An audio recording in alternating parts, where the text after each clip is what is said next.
Terrorism has a face, and today we expose it for the world to see.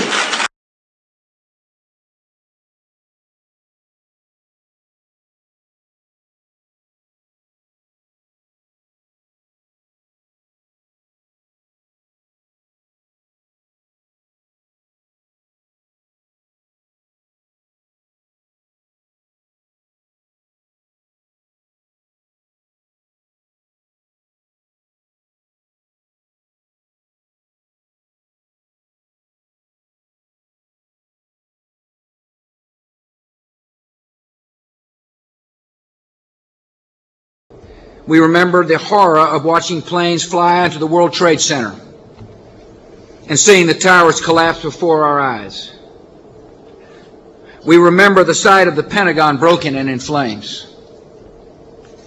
We remember the rescue workers who rushed into burning buildings to save lives, knowing they might never emerge again. We remember the brave passengers who charged the cockpit of their hijacked plane. The images and experience of September the 11th are unique for Americans. To achieve these aims, they attacked our country on September the 11th, 2001. We've not forgotten September the 11th, 2001.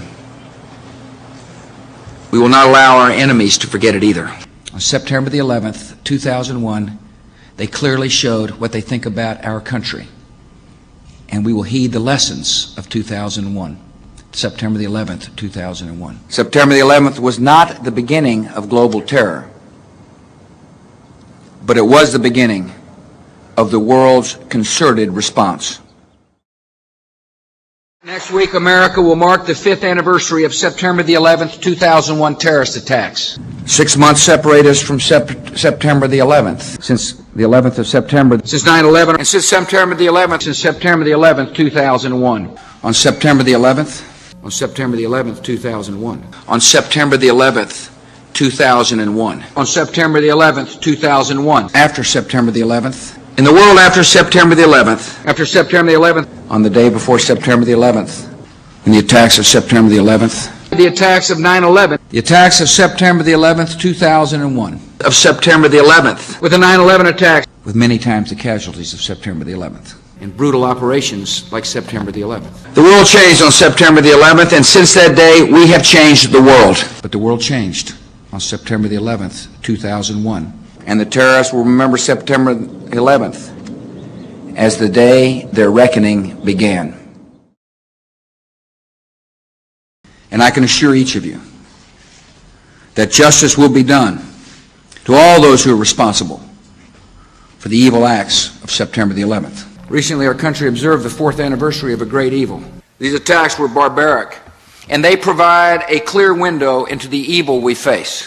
Now is the time to draw the line in the sand against the evil ones, but also preventing more atrocities in the hands of the evil ones. And now freedom is once again contending with the forces of darkness and tyranny. Because there's no neutral ground between good and evil, freedom and slavery, and life and death. The question is, will we listen? Will we pay attention to what these evil men say? The evildoers. They kill in the name of a clear and focused ideology, a set of beliefs that are evil, but not insane. In the great acts of evil. Their attacks serve a clear and focused ideology, a set of beliefs and goals that are evil, but not insane.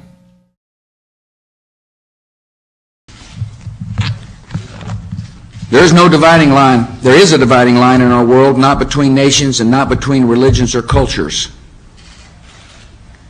but a dividing line separating two visions of justice and the value of life.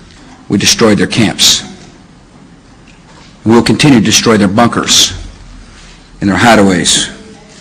We put them on the run, and we'll hunt them down wherever they try to hide and bring them to justice.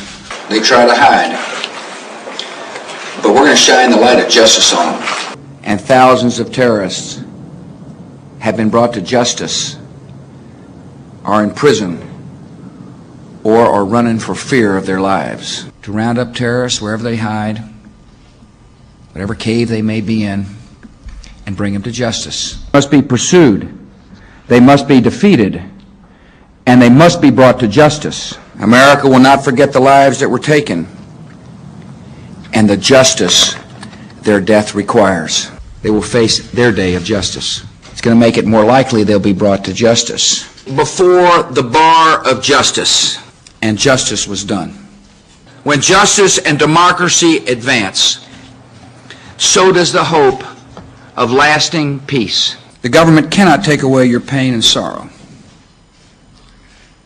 but it can bring the killers to justice.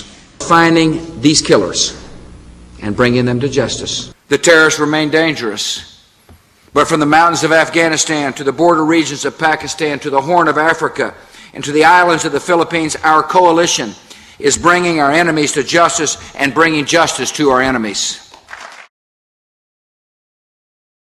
The terror that targeted New York and Washington could next strike any center of civilization. We are engaged in a global war against an enemy that threatens all civilized nations. And today the civilized world stands together to defend our freedom. We stand together to defeat the terrorists, and we work to secure the peace for generations to come. We're helping to build a hopeful future in hopeless places, instead of allowing troubled regions to remain in despair and explode in violence. From the beginning of this fight, I have said our enemies are terrorist networks of global reach, and all who harbor them and support them are our enemies as well.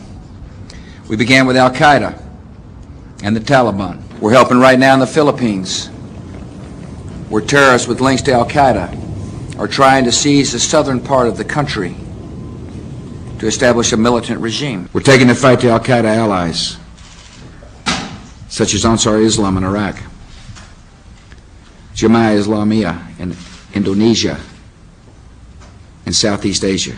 In the Republic of Georgia, terrorists working closely with Al-Qaeda operate in the Pankisi Gorge, in places like Somalia and the Philippines and Pakistan and Chechnya, in Kashmir and Algeria. In Yemen, we are working to avert the possibility of another Afghanistan.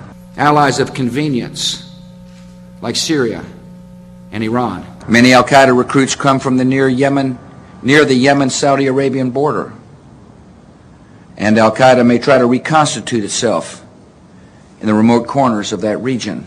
Pakistan was one of the few countries in the world that recognized the Taliban regime. For years, the Taliban made Afghanistan the home base of Al-Qaeda. Pakistan served as a transit point for Al-Qaeda terrorists leaving Afghanistan on missions of murder. These militants are not just the enemies of America or the enemies of Iraq.